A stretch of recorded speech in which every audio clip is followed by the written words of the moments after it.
Joe, happy St. Patrick's Day. Hello, Fraser. I have my green on, and I see you do as well.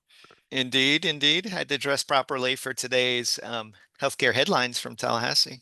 Yeah, it's good to get mine is actually from a golf trip I took to Ireland. So this is from Portmarnock, which is just outside Dublin. So I'm reliving the trip to Ireland I took a few years ago, and I have a lot of fond memories.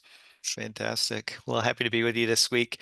As you know, this is our latest edition of the three healthcare headlines you need to know from Tallahassee. My name is Fraser Cobbe. I'm the executive director of a number of the medical associations across the state of Florida, including some county medical societies and specialty societies. And each week we provide you all an update of what's going on in Tallahassee so you can stay up to date with all the things that are happening on an advocacy level up there. My partner, Joe, will introduce himself and then we'll dive into the content. Sure. I am Joe Daraskevich. I work alongside Fraser at several of those societies and associations across the state, and yeah, we're in the middle of it now. I feel like we had some preview calls, and we had a couple kind of getting our feet wet kind of thing, but we're in session now. Everything's kind of happening. So you ready? You ready to dive right in? Yeah, let's dive right in. And some of that will, as far as timing of where we are in session, will kind of flesh out as we go through the questions this week as well. Cool. All right. Well, like we do each week, three big things you need to know from Tallahassee. Let's start with the first one. Number one, bill sponsors sent out a time-sensitive request for help documenting impact of retroactive denials and credit card payments from insurers. What's that about, Fraser? Yeah, so we've mentioned it a few times now. One of our priority bills for organized medicine in the state this year is that retroactive denial and credit card reform bill. It's actually titled something to do with physician payments from insurance companies, but it's House Bill 1231 and Senate Bill 1526. So Senator Harrell is carrying the Senate version, and Representative Black has the version over on the House. But they're looking for help from our members and other physicians around the state on the impact they're seeing from retroactive denials, as well as being forced to accept payments via credit card from insurance carriers when they reimburse them for services rendered. So dealing with the credit card situation, I know we've talked with a few practices, one of our orthopedic practices in particular in Sarasota, whose credit card processing fees, cost them up to $100,000 last year alone, just a single practice. And again, they're not given any option other than receiving reimbursement from the insurance company via that credit card. So it really is a tax and admin fee, if you will, that's passed on to the practices.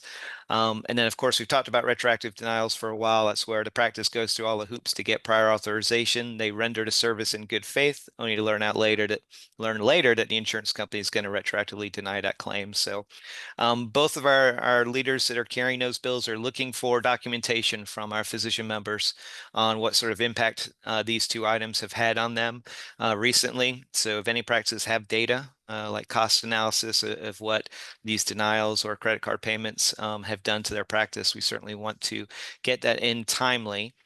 Best way to do that is to reach out to us directly. I'm sure y'all, since you're following this, have our contact information. But it is time sensitive because we're third week of session now. If bills don't start to move within the first, the next couple weeks, you really start to question if they're going to have any chance to move forward this year, since we're going to run out of committee weeks pretty soon. So again, a timely request to members. If you're out there, if you know this is impacting you, and you can reach out to us, that would be fantastic.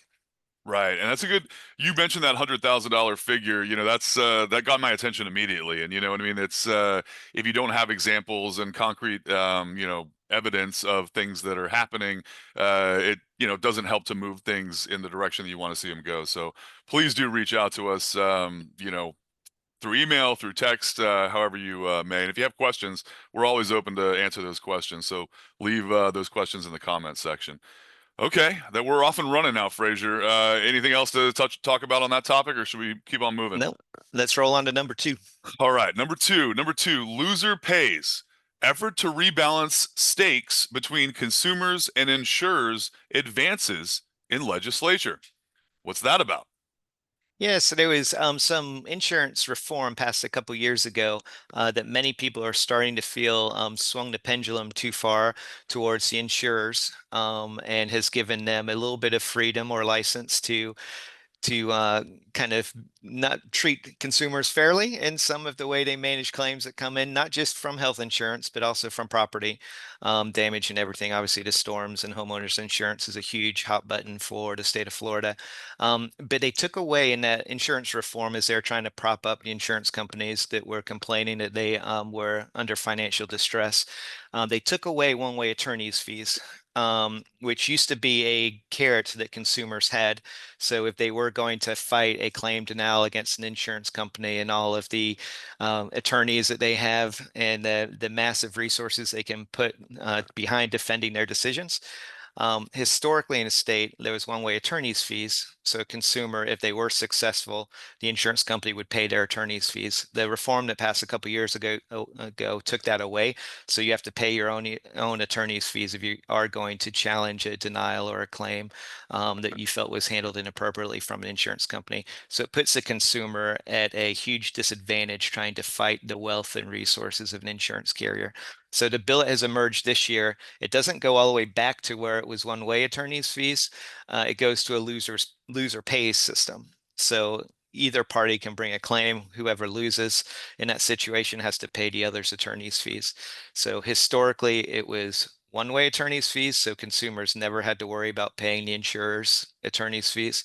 Again, a couple years ago, it got changed where each party had to pay for their own attorney's fees. But the bill that's moving forward this year would say that institutes a loser pays system, if you will. So again, it does provide some hope that if a consumer definitely knows they've gotten the wrong end of the stick from their insurance company, if they can prove it, win their day in court, they know the insurance carrier is going to have to pay their attorney's fees, which we think is a good measure, a little bit of accountability back into the system.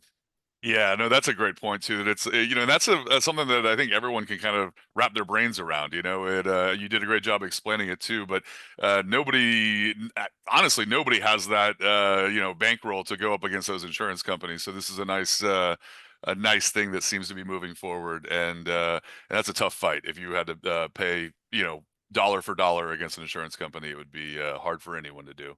Yeah, especially if it's you're arguing over low dollar amounts, right? If they, cut your reimbursement, you should have been paid $100, they pay you 80. Are you really going to, pay for your attorney to go after that $20? It's kind of adding on bad debt to a pain you've already experienced. So I think this will be a good thing. Organized medicine most likely is going to support this measure moving forward, just because again does rebalance the system a little bit. Yeah. Wow. Okay, I like that one. You ready to move on? Is that we covered that topic fully? Yep, yep, we're good. All right, I like it. We're moving through the third one. I feel like we're almost done, but I'm so excited about this third topic. House Committee weighs expanding access versus patient safety in bill to enable psychiatric nurses to practice independently. That seems like something we've talked about before. What's going on with that? It is, and it's a bill that is on our list to oppose because, again, our philosophy is physician-led teams are the best way to deliver high quality, cost-effective care in the state. This again, we've seen different nurse specialists push for autonomous practice ever since primary care. Advanced registered nurse practitioners were given that ability to practice independently several years ago. This is the latest round in that fight or over expansion. And these are psychiatric nurses that currently do practice under physician supervision. Supposedly there's 27 states out there that allow psychiatric nurses to work independent of a physician. In all 50 states, the psychiatric nurses have prescribing privileges, so they do currently in Florida, but again, it's under the confines of a relationship with a physician supervisor, just to make sure that these mental health issues are taken care of appropriately. And there is somebody to escalate an issue to if the nurse feels that they do need an additional set of eyes, a physician to look over kind of the treatment that they've been administering to a patient.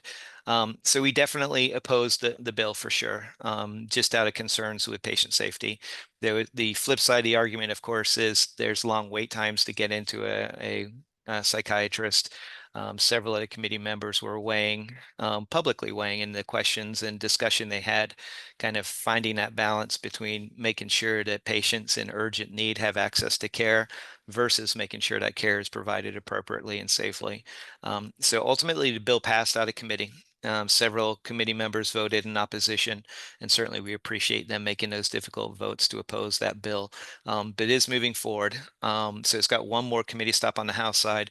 There is a Senate companion bill, Senate Bill 758, that has not had a hearing as of yet. So again, that's where we talked a little bit about where we are on the calendar. We'll watch. If that bill doesn't get a hearing over on the Senate side, then we don't need to worry about this session. Um, so we'll keep you posted on that. But we did want to flag this week that that bill has moved forward on one committee stop over on the House side, so it is in play at this point in that chamber.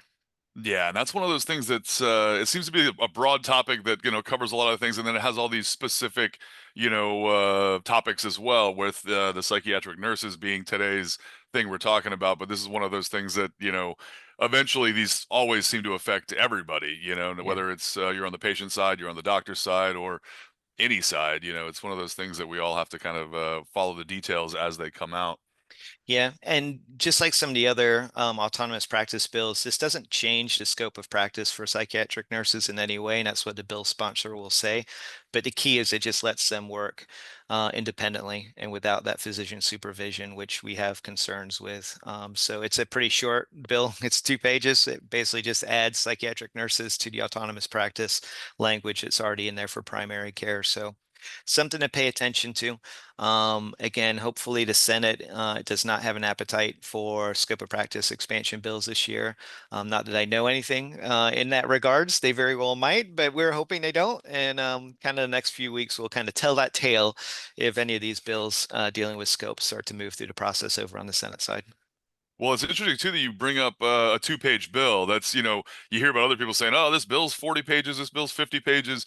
For anybody out there that's listening that might be, just kind of dipping their toe in the shallow end and kind of getting involved, go ahead and read the language of, if it's a two-page bill, read it and, see what it's all about. And then, it's not as daunting as, trying to dive into one of those big, long bills that can go on for hours and hours. So, give it a shot. Read that one, right? Wouldn't you suggest people read that bill?